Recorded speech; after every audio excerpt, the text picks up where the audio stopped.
আসসালামু আলাইকুম ওয়া রাহমাতুল্লাহি ওয়া বারাকাতুহু। আলহামদুলিল্লাহি রাব্বিল আলামিন ওয়াসসালাতু ওয়াসসালামু আলা রাসূলিহিল কারীম। প্রিয় দর্শক, যে যেখান থেকে উপভোগ করছেন ইনটেক কুইন্স ক্যাফে নিবেদিত পাওয়ার্ড বাই বিটিএস ফ্যামিলি ধর্মীয় জীবন অনুষ্ঠান, সকলকে জানাচ্ছি আন্তরিক প্রীতি ও শুভেচ্ছা। আজ আমাদের এই আয়োজনে আমাদের সাথে সহযোগী স্পন্সর হিসেবে আরও রয়েছেন Islami Bank Bangladesh PLC, Tahjibul Ummah Shiksha Paribar Comilla, Ibne Taimiya School and College Comilla, Comilla Mohammadia Model Developers Limited এবং কুমিল্লা জেলা মাদ্রাসা। তো প্রতিদিনের ন্যায় আজ আমরাও জীবন ঘনিষ্ঠ আলোচনা নিয়ে আপনাদের খেদমতে উপস্থিত হয়েছি।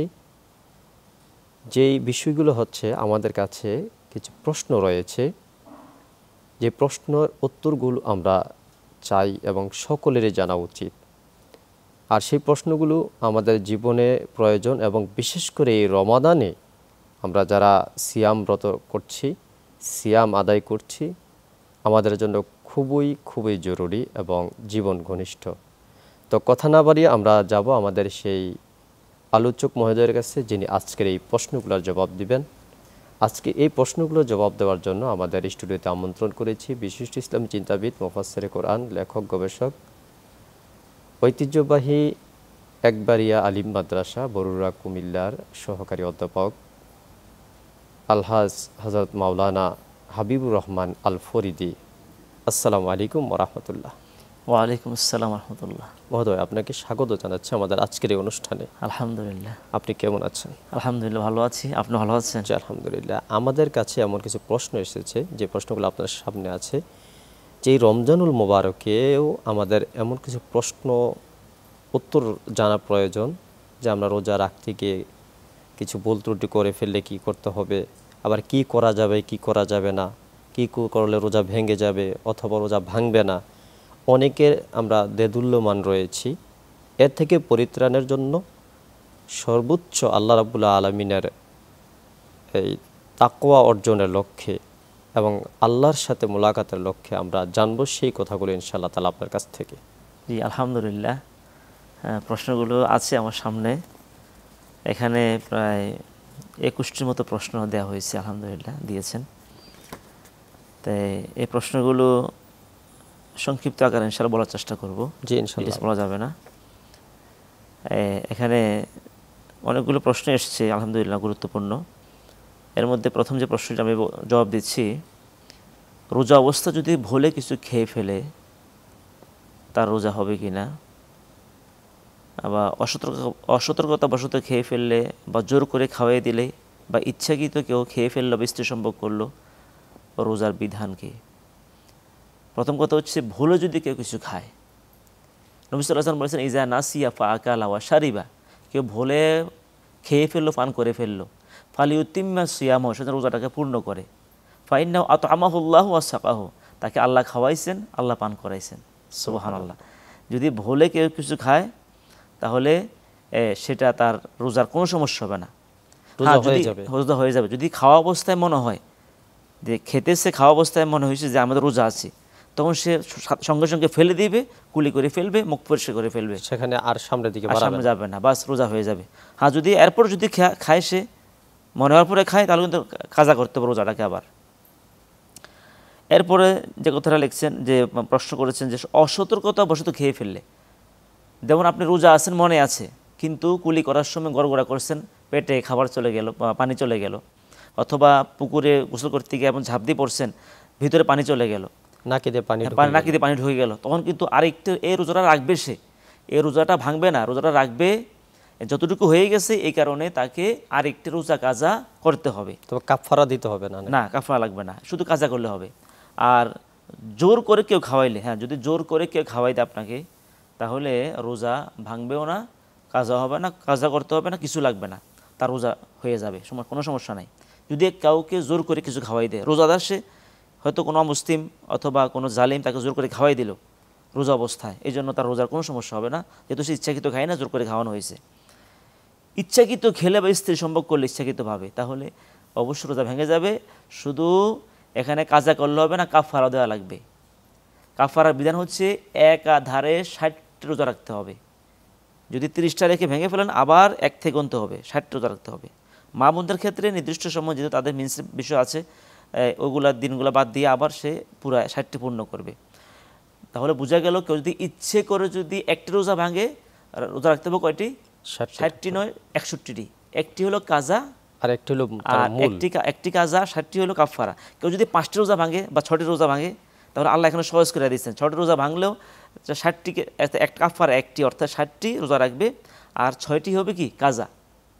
কেউ 10টি রোজা ইচ্ছা করে ভাঙলো, তাহলে 10টি কাজা আর 60টি কি কাফারা, অর্থাৎ একটা কাফারাতে 60টি রোজা, তাহলে কটা হচ্ছে? 70টা।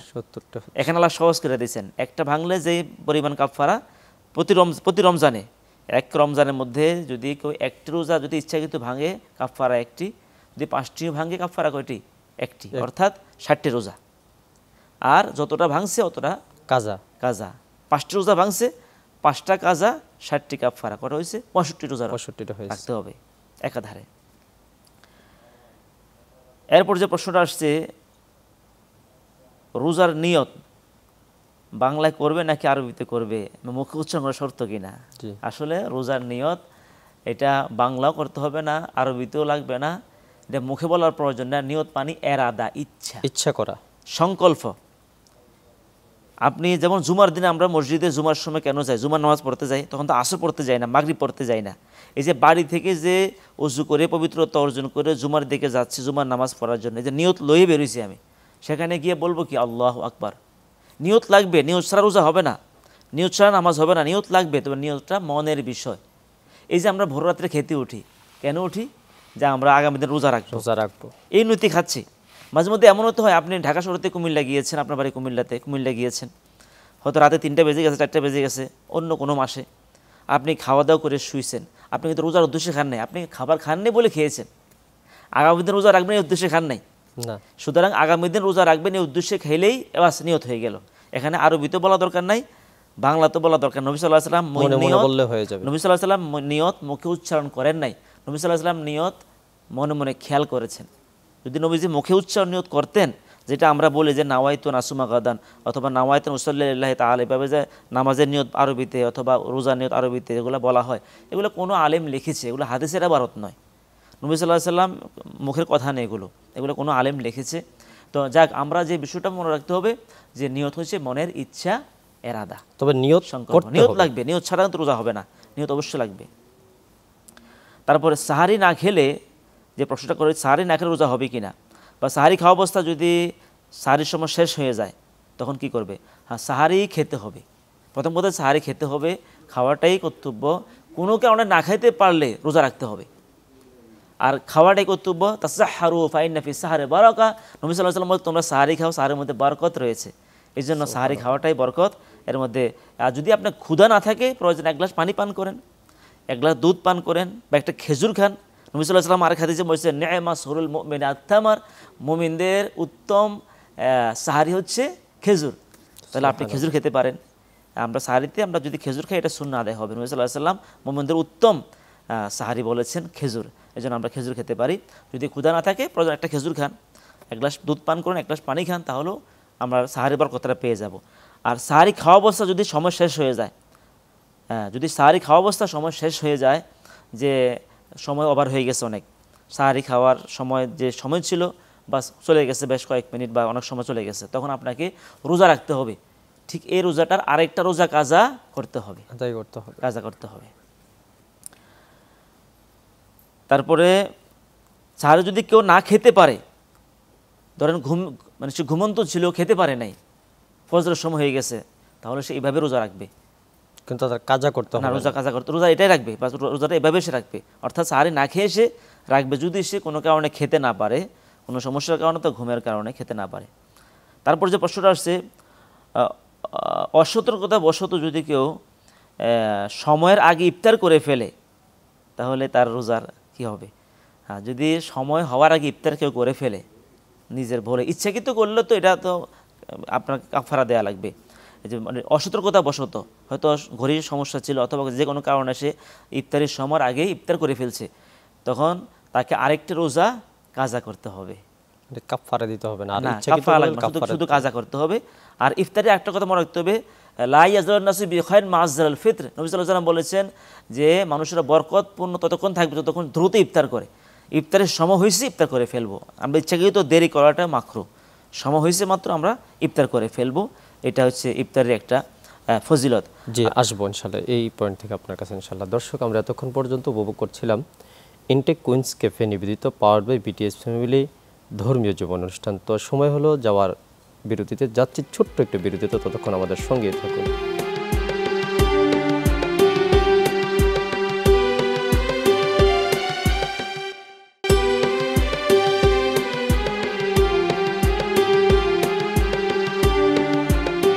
আসসালামু আলাইকুম ওয়া রাহমাতুল্লাহি ওয়া বারাকাতুহু। প্রিয় দর্শক, আবারও ফিরে এলাম আমাদের সকলের প্রিয় অনুষ্ঠান ধর্মীয় জীবন।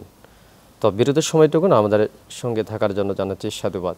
যাচ্ছি আমাদের প্রিয় অতিথি মহোদয়ের কাছে। মহোদয়, আপনি যে চমৎকারভাবে কিছু প্রশ্ন এসেছিল, প্রশ্নগুলো উত্তর দিচ্ছিলেন, নেক্সট প্রশ্ন থেকে আমরা শুনবো ইনশাআল্লাহ তাআলা। তারপর প্রশ্ন আসছে টুথপেস্ট বা মাজন ব্যবহার করা যাবে কি না। এটা টুথপেস্ট মাজন ব্যবহার করলে রোজা অধিকাংশদের মতো রোজা ভাঙবে না, তবে উচিত না, কারণ এটা সমস্যার সম্ভাবনা থাকে। এই জন্যে আমরা সাহারির পূর্বেই এগুলো সাহারি খাওয়ার পরেই সময় হওয়ার মানে সাহারির সময় থাকতেই আমরা এবং অনেক টুথপেস্ট এবং এর মধ্যে অ্যালকোহল থাকে, অথবা এটার ভিতরে অনেক সময় ঝাঁঝালো থাকে। এই জন্য আমরা আয় করে ফেলবো তো মেসওয়াক করবো। মেসওয়াক করলে নামাজের সওয়াবও 70 গুণ বেড়ে যায়। তাফতিরুস সালাতুল্লাতি ইস্তাকুলহা আলা সালাতিল্লাতি লা ইস্তাকুলহা সাবিনা দিআফা। মেসওয়াক করে নামাজ পড়লে 70 গুণ সওয়াব বেড়ে যায় আলহামদুলিল্লাহ। এই জন্য আমরা মেসওয়াক করার সুন্নাহ, আমরা দিনের বেলা মেসওয়াক করব, আর আমরা রোজা না থাকা অবস্থা তখন আমরা পেস্ট বা ব্রাশ ব্যবহার করব। জি, তারপর শুনবো নাকে, কানে এবং চোখে ড্রপ দেওয়া যাবে কি না, বা তেল সুরমা ব্যবহার করা যাবে কি না। নাকে আপনার ড্রপ দিতে পারবেন না, ডাইরেক্ট ঢুকে যায়। আর চোখে এবং কানে এটা দেয়া যাবে, যদি কারো পর্দা সমস্যা থাকে হয়তো সে বিরত থাকবে, কিন্তু সাধারণত চোখে এবং কানে দিতে কোনো সমস্যা নাই। আর তেল ব্যবহার করা যাবে, সুরমাও দেওয়া যাবে। রোজা অবস্থা বমি হলে বা ইচ্ছাকৃত বমি হলে, আর রোজা অবস্থা যদি কারো বমি হয়, যদি বেশিও বমি হয়, ইচ্ছাকৃত বমি করলে তাহলে রোজা ভেঙে যাবে, একটা কাজা করতে হবে। আর যদি অনিচ্ছাকৃত বেশিও বমি হয় তাহলে সমস্যা নাই। আর অল্প অল্প যদি বমি হয়, যদি সেটা কেউ খেয়ে ফেলে আবার, তাহলে কিন্তু রোজা কাজা করতে হবে, এটা খেয়াল রাখতে হবে। আর অনিচ্ছাকৃত বমি হলে কোনো অসুবিধা নেই। স্বপ্নদোষ হলে, মাস্টারবেশন এগুলো করলেন, স্বপ্নদোষ হলে রোজার কোনো সমস্যা হবে না। আর মাস্টারবেশন এগুলো করলে তো অপরাধ। মাস্টারবেশন যারা করবে তাদের হাতের আঙ্গুল দিয়ে কিয়ামতের ময়দানে মানে সন্তান বেরোয়, সন্তানের রোজ মানে এটা জঘন্য অপরাধ। মাস্টারবেশন এই জন্য জাহান্নামে যাওয়া লাগবে। এটা জন্য তাকে রোজা কাজা করতে হবে। আর স্বপ্নদোষ হলে রোজার কোনো সমস্যা হবে না, এটা তার ইচ্ছাকৃত না। জি, আচ্ছা, মুখে থুতো এলে গিলে ফেললে, স্বাভাবিক থুতো আসলে গিলে ফেললে কোনো সমস্যা নাই, কিন্তু অতিরিক্ত থুতো মুখের মধ্যে জমিয়ে রেখে গিলে ফেললে এটা কিন্তু মাকরুহ হয়ে যাবে, এগুলো করা যাবে না। ইনজেকশন, ইনহেলার, তারপরে কিডনি ডায়ালিসিস, ইনসুলিন, অক্সিজেন এগুলা দেওয়া যাবে কিনা। ইনজেকশন যেটা আপনার শক্তিবর্ধক নয়, টিকা দেওয়া, ইনজেকশন দেওয়া, এগুলো দেওয়া যাবে, সমস্যা নাই, কারণ এতে কোনো শক্তিবর্ধক না। আর যেটা শক্তিবর্ধক ওটা দেওয়া যাবে না। আর ইনহেলার যেটা স্টেরয়েড একটা ইনহেলার আছে, ওইটা কিন্তু প্রদাহের জন্য দেওয়া হয়, ওইটা কিন্তু ইনহেলার করা যাবে না। আর যেটা শুধু শ্বাসবর্ধক, যেটা সালভেটরি, যেটা ইনহেলার, ওইটা দেওয়া যাবে। যেটা শুধু শ্বাসবর্ধক, যেটা এটা দেওয়া যাবে, আর ওইটা দেওয়া যাবে না, এটা খেয়াল রাখতে হবে। আর ইনহেলার ক্ষেত্রে যদি আমি রোজার আগে পিছিয়ে দিতে পারি এটা ভালো। আর অক্সিজেন মাস্ক এটা দেওয়া যাবে। কিডনি ডায়ালিসিস এটা করা যাবে, কারণ কিডনি ডায়ালিসিস আর এমনি তো অসুস্থ হলে সে রোজা কাজা করতে পারবে। যদি এখন তো রাখতে চায়, কিডনি ডায়ালিসিসে কিন্তু রক্তটাকে পরিষ্কার করা হয়, এতে কোনো খাবারের চাহিদা মিটে না, এই জন্য সমস্যা হবে না। যদি রাখতে চায় পারবে। ইনসুলিন দেওয়া যাবে, ইনসুলিন এতে কোনো শক্তিবর্ধক না। আর যেটা যে সাপোজিটরি বা ডুস দেওয়া যাবে না, এটা পিছনের রাস্তায় ব্যবহার করা হয়, এটা দেওয়া যাবে না রোজা অবস্থায়, এটা দেওয়া নিষেধ। আর রক্ত পরীক্ষা করা, রক্ত গ্রহণ করা যাবে না, কিন্তু রক্ত দেয়া যাবে। আমি একটু যাচ্ছি সাপোজিটরি কথা বললেন আপনি, হ্যাঁ, সাপোজিটরি যেটা এটা যদি দিতেই হয় তাহলে তো রোজা তার, কারণ এমন অবস্থা থাকে যদি দিতে হয় তাহলে রোজা কাজা করবে, পরে রোজা ভেঙে ফেলবে, মানে এটার জন্য কাফারা দিতে হবে। না, কাফারা লাগবে না, এটা শুধু রোজা ভেঙে ফেললে পরে রোজা কাজা করলে হবে। পরের প্রশ্ন যাব। জি, রক্ত গ্রহণ করা যাবে না, রোজা অবস্থায় রক্ত গ্রহণ করা যাবে না, কিন্তু রক্ত দেয়া যাবে। ডায়াবেটিস পরীক্ষার জন্য বা কিডনি পরীক্ষার জন্য রক্ত দিলেন, অথবা কোনো রোগীকেও যদি রক্ত দেওয়া প্রয়োজন হয় দেওয়া যাবে, যদি রক্ত দেওয়া, তো এটা গুরুত্বপূর্ণ কাজ, এটা স্বাভাবিক। রক্ত নেওয়া যায়, রক্ত গ্রহণ করা যাবে না। যদি এক ব্যাগ রক্ত কেউ দেয়, হয়তো অতিরিক্ত রক্ত দিলে হয়তো তার দুর্বল হয়ে গেলে হয়তো সর্বোচ্চ মাকরুহ হবে।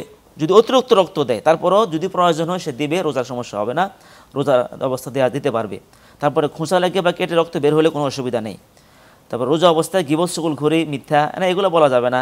নবী সাল্লাল্লাহু আলাইহি ওয়াসাল্লাম তো এগুলোতে বলছে ইল্লা জামা, উপবাস মাত্র রোজা। এগুলা যদি কেউ করে, মিথ্যা কথা বলে, চুগলখড়ি করে, বা রোজা অবস্থা যদি অন্যায় কাজ করে, এগুলো রোজা বরকত থাকে না, রোজা করে বরকত শূন্য হয়ে যায়। দাঁতের মধ্যে যদি কোনো খাদ্য আটকে থাকে বা মুখে পান রেখে ঘুমিয়ে গেলে খাদ্য আটকে থাকলে এটা ফেলে দিবে, হয়তো সে ফেলে দিবে, যদি বুটের মতো খেয়ে ফেলে তার রোজা কাজা করতে হবে। আর যদি পান মুখে রেখে যদি ঘুমিয়ে যায় রোজা অবস্থায়, যে সাহারের সময় পান মুখে দিছে, তাহলে তো তার আপনার রোজা কাজা করতে হবে।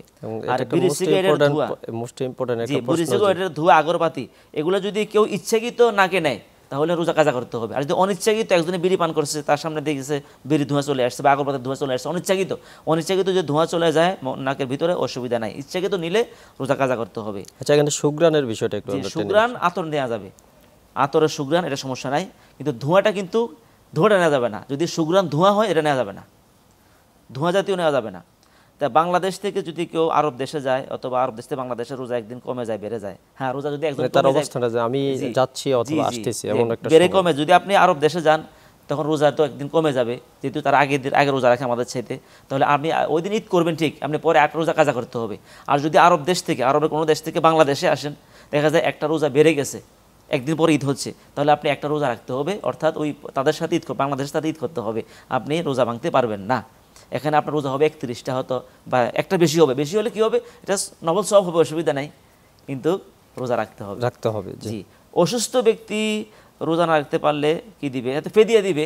অর্থাৎ অসুস্থতা দুই রকম, যদি সে সুস্থ হওয়ার সম্ভাবনা থাকে তাহলে কিন্তু ফিদিয়া দিলে কাজ হবে না, তাকে রোজাগুলো সুস্থ হওয়ার পর কি রাখবে, রোজাগুলো রাখতে হবে। আর যদি সুস্থ সম্ভাবনা না থাকে তাহলে ফিদিয়া দিবে, অর্থাৎ 2 বেলা খাবার, 1 বেলা ইফতারে যে টাকাটা আসে, 200 হোক 250 হোক বা যে পরিমাণ আসে, এই পরিমাণ যে যাকাতের যে খাত বা গরিব অসহায়কে দিয়ে দিবে। আর যদি সে সুস্থ সম্ভাবনা থাকে তাহলে রোজা ফিদিয়া দিলে কাজ হবে না, রোজা যে কটা ভাঙছে পরবর্তীতে আদায় করতে হবে, কাজা করতে হবে।